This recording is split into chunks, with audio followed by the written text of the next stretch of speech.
Di mana sisi kemungkarannya?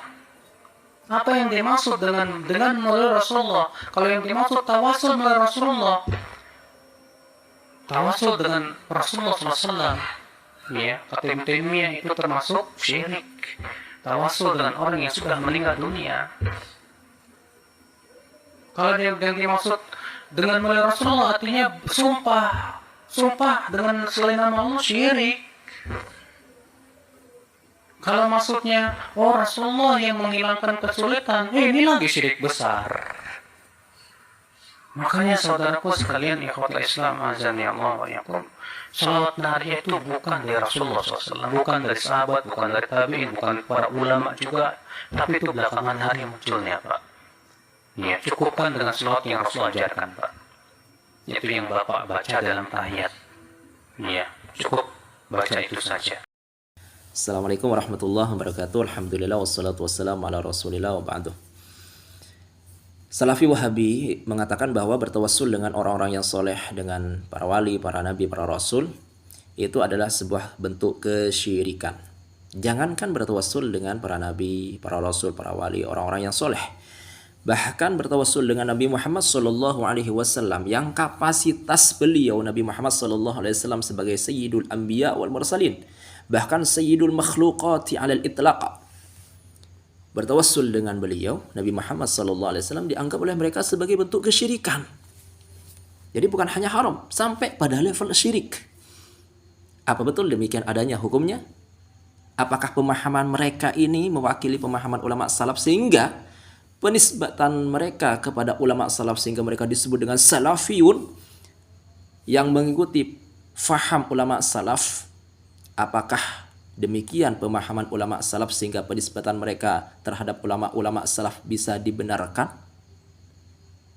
Kita simak penjelasannya dan jawaban dari Darul Ifta Al-Misriyah, yaitu lembaga fatwa Mesir.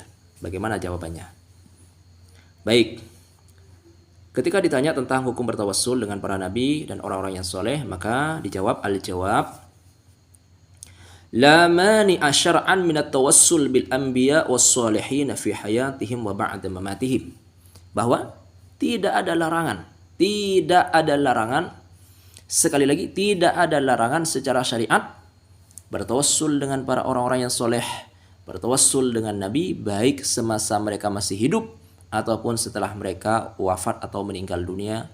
Tidak ada larangan dalam hal itu. Kenapa? Liqaulihi ta'ala, berdasarkan firman Allah Subhanahu wa ta'ala. Allah Subhanahu wa ta'ala berfirman, a'udzubillahi minasyaitonir rajim, ya ayyuhalladzina amanu taqullaha wabtaghu ilaihil wasilatah. Wahai orang-orang yang beriman kepada Allah Subhanahu wa ta'ala,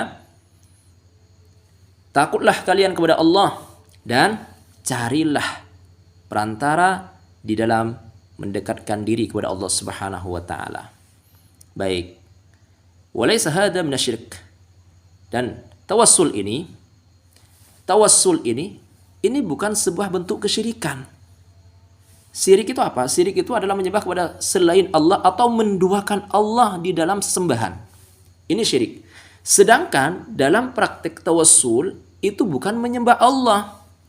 Sehingga hal ini tidak dimasukkan dalam kategori syirik. Alasannya dijelaskan bahwa li'annal muslima innama yaf'alu dzalika biqasdit taqarrub ila Allah azza wajal, bahwa seorang muslim yang melakukan tawassul ini, dia melakukan demikian itu hanya tujuan taqarrub, lebih mendekatkan diri kepada Allah Subhanahu wa taala, bukan at-ta'abbud, bukan menyembah kepada selain Allah.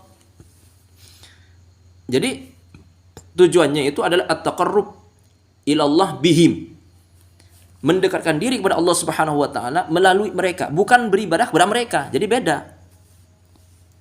Maka tawassul bukan sebuah perbuatan syirik.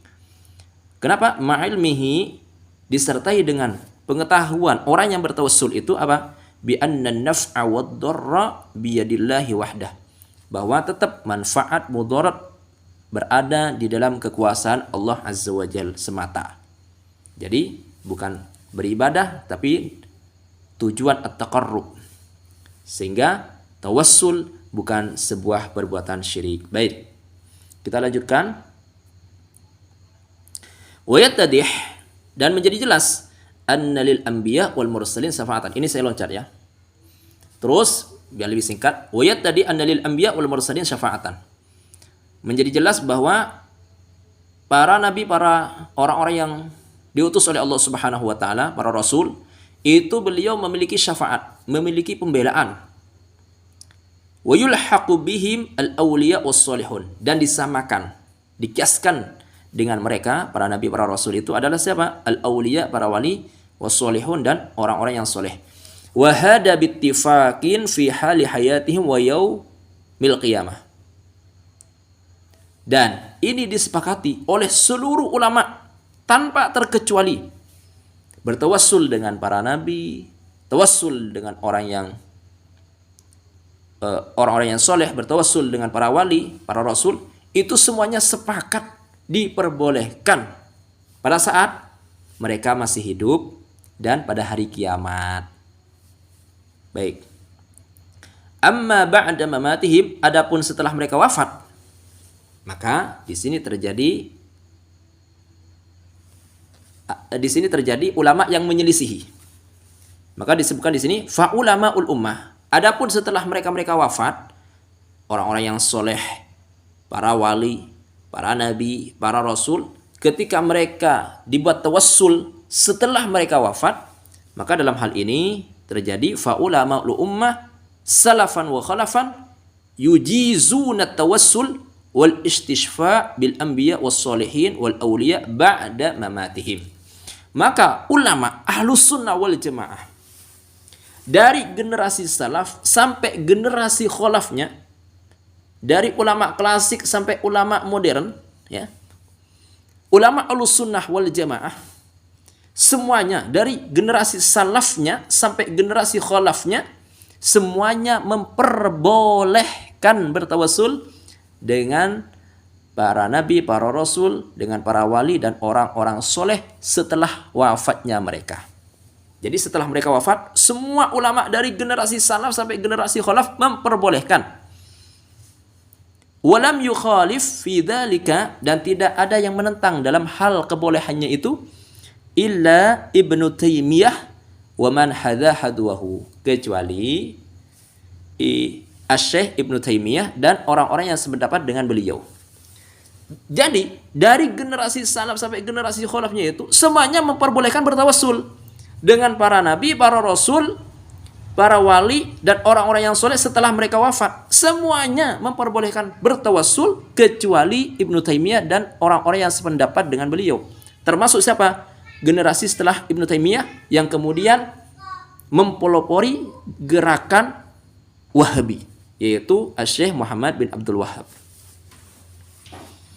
Jadi jelas yang mensyirikkan itu, yang melarang bertawassul itu adalah ajaran atau faham salafi Wahabi yang dipelopori oleh Ibnu Taimiyah.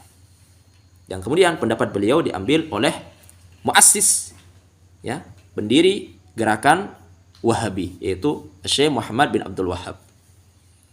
Jadi tentang pemahaman pendapat yang mengatakan bahwa tawassul itu syirik, itu tidak mewakili pemahaman ulama salaf. Itu adalah pemahaman Ibnu Taimiyah dan orang-orang yang sependapat dengan beliau. Baik. Maka sampai di sini saja disimpulkan bahwa pengakuan atau penisbatan Salafi Wahabi kepada ulama-ulama salaf dalam hal ini tidak bisa dibenarkan alias gagal. Karena apa?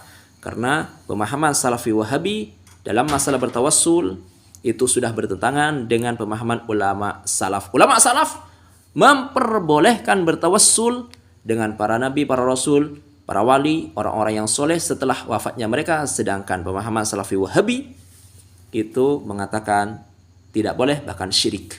Jadi jelas perbedaannya. Maka Anda silahkan mau pilih mana, mau ikut pemahaman ulama salaf yang betul-betul salaf, atau hanya pemahaman orang-orang yang mengaku-ngaku mengikuti pemahaman ulama salaf alias pemahaman Salafi Wahabi.